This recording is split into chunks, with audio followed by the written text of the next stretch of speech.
Assalamualaikum warahmatullahi wabarakatuh. Salam, Om Swastiastu, Namo Buddhaya, dan salam kebajikan. Perkenalkan, nama saya Muhammad Rafa Kemalatia, saya dari kelompok merah, dan teman-teman saya ada Fatur, Jeli, Nurut, Asar, dan juga Kaila, dan juga Rara.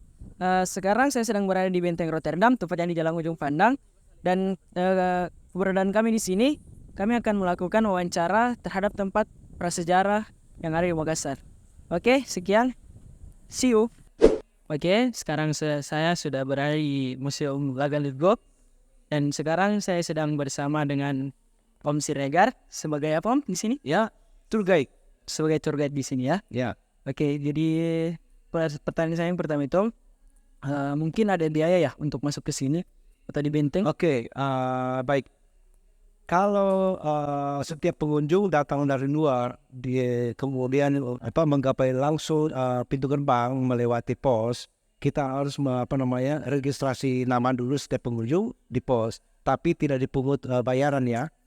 Kecuali kalau masuk museum barulah memungut bayaran. Kenapa? Karena museum ini merupakan milik provinsi. Sedangkan benteng secara keseluruhan masih di manage oleh pemerintah pusat dari Jakarta Kementerian, ya seperti itu. Selanjutnya, mungkin sejarah berdirinya Benteng Rotterdam itu dari kapan ya Om?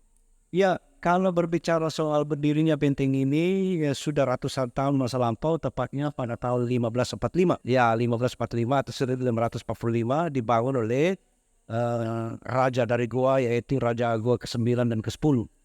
Ya, gitu. Mungkin namanya siapa ya Om? Raja Goa ini? Raja Goa ke-10 khususnya karena beliau yang menyelesaikan benteng ini pada awalnya ya. Namanya adalah Imarigao Daibonto Karaeng Laki Utuni Palang Ulaweng. Mungkin kalau nggak salah dengar ya Om, itu kakek buyutnya dari Sultan Hasanuddin ya? Benar. Jadi misalnya Imarigao Daibonto Karaeng Laki Utuni Palang Ulaweng adalah merupakan Raja Goa ke-10 ya. Sultan Hasanuddin posisi sebagai Raja Goa ke-16. Selanjutnya, apa hubungannya bangsa Belanda terhadap Benteng Rotterdam ini Om? Nah, tentu kita akan menelusuri ceritanya dulu Ya, tentang kerajaan Goa. Alasan kerajaan Goa bangun benteng ini adalah karena mereka merupakan kerajaan terkuat di masa itu di abad ke-17, sehingga perlu membangun benteng ini. Nah, pada saat benteng ini ada, kemudian kerajaan Goa memiliki pengaruh kekuasaan tidak hanya Bugis Makassar di selatan, tapi hampir sebagian daerah Indonesia Timur. Di Indonesia Timur ini sendiri itu banyak sumber daya alam yang dikejar-kejar oleh para pendatang dari Eropa seperti Portugis, Inggris, Belanda, terlebih-lebih Belanda ya. Ya. Nah, pada saat itu ketika mereka datang harus berlabuh dulu di Makassar. Ya, untuk mencapai seperti Maluku, Ternate, Tidore, dan mungkin masih banyak lagi daerah-daerah Indonesia Timur yang pernah dibawa pengaruh kerajaan Goa harus berlabuh dulu di Makassar. Betul. Seperti itu. Dan pertanyaan saya yang terakhir Om, mungkin benda apa aja yang ada di dalam benteng ini? Kalau di dalam benteng atau dalam museum? Di museum ini aja? Ya, di dalam museum ini berbagai aksesoris atau bukan aksesoris tapi berbagai benda-benda yang bisa kita telusuri di masa lampau ya. Hingga saat ini, yaitu seperti detik-detik temuan benda-benda tua seperti vas dan juga berbagai catatan-catatan sejarah mengenai temuan-temuan jenis-jenis manusia purba ya. Di selatan. Dan di dalam museum ini juga bisa jadi museum menunjukkan kepada kita berbagai aktivitas seperti perikanan, kelautan, dan juga pertanian ya. Dan juga ada beberapa rumah-rumah adat tapi dalam bentuk miniatur. Jadi mungkin selanjutnya kita akan lihat barang-barang atau benda prasejarahnya di dalam. Ya. Kita bersama Om Siregar. Ya. Oke, see you guys. Oke, jadi sekarang saya sudah berada di lantai 2 ya Om. Ya, Di lantai 2 Museum Lagalegok. Disinilah tempat-tempat, di sini mungkin benda-benda apa aja Om yang ada di sini? nah sebetulnya di ruang pertama di lantai 2 ini membahas mengenai prasejarah dan juga sejarah. Nah, kalau dilihat dari prasejarahnya, kita lihat di belakang Om ini ada beberapa jenis-jenis manusia purba yang pernah ditemukan oleh beberapa peneliti dari luar. Nah, inilah bukti-bukti prasejarah ini di mana peran daripada manusia purba seperti yang ini, yang pertama disebut Paleolithic. Mereka ini semua adalah jenis erectus. Yang dikatakan erectus berarti manusia sudah tegak berdiri. Yang disebut Paleolithic, yang kedua Mesolithic, yang ketiga Neolithic, yang keempat Megalitik. Semuanya adalah zaman batu, ya.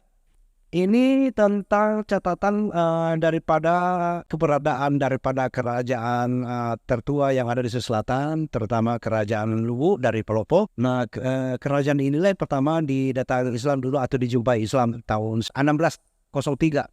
Oke, itu dia. Nah, kita bisa lihat ini ada tertulis kerajaan Luwu di sana.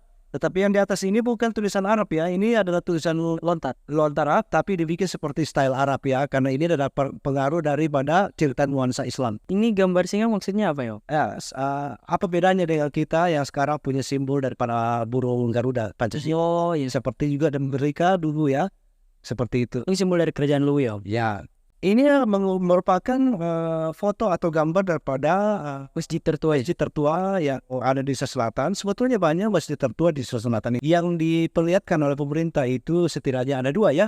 Seperti misalnya nomor 5 ini lokasi dulu namanya Masjid Jami.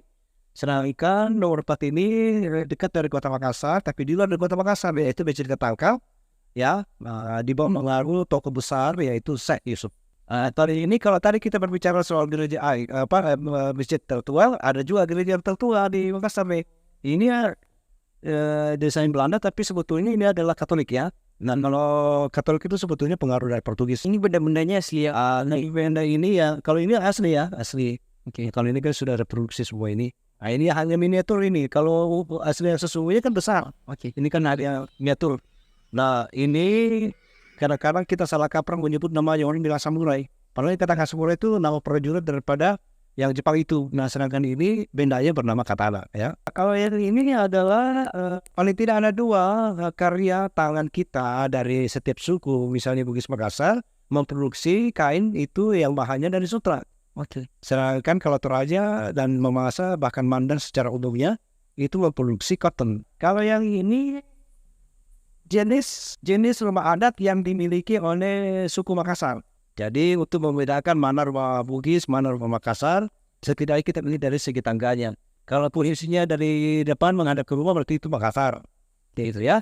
Nah, kalau ini merupakan tipikal rumah dari Bugis ya.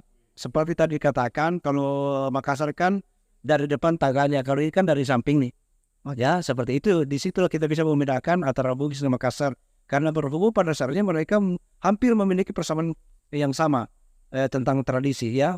Kita bisa lihat dari desain tangganya gitu. Dan kemudian dari segitiga ini kan ada garis di sini nih. Ya. Nah, ini menandakan bahwa mereka adalah keturunan bangsawan. Bukan keturunan bangsawan saja, tapi ini berarti kalau rumah seperti kita lihat ini 1, 2, 3, 4, 5. Berarti itu adalah rumah yang ditempati oleh posisi raja atau setidaknya keluarganya kan gitu. BODO. Baju bodoh. Baju bodoh tidak sembarangan dipakai. Nanti dipakai saat merayakan atau menghadiri upacara-upacara kegembiraan, misalnya pernikahan, syukuran, serta sunatan. Ini namanya tongkonan, rumah daripada Toraja. Oke, rumah adatnya Toraja namanya tongkonan ya.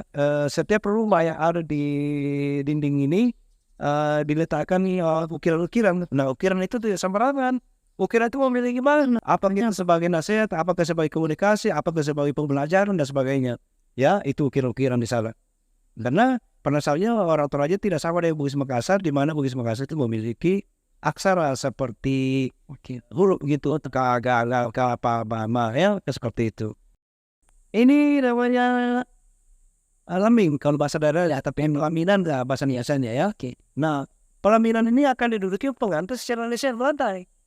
Betul. Ya, Sampai sekarang mungkin masih ya tuh sampai sekarang. Nah, yang di depan pelaminan ini namanya bosara. Bosara ini saling-saling kue dipersiapkan oleh keluarga untuk para undangan datang. Ya, Oke. seperti itu. Oke guys, jadi itu tadi hasil wawancara bersama Om Siregar yang udah menjelaskan mengenai tentang Museum Laga Lego, salah satu bangunan yang berada di Benteng Rotterdam. Oke, sekian dari kelompok saya. Wassalamualaikum warahmatullahi wabarakatuh.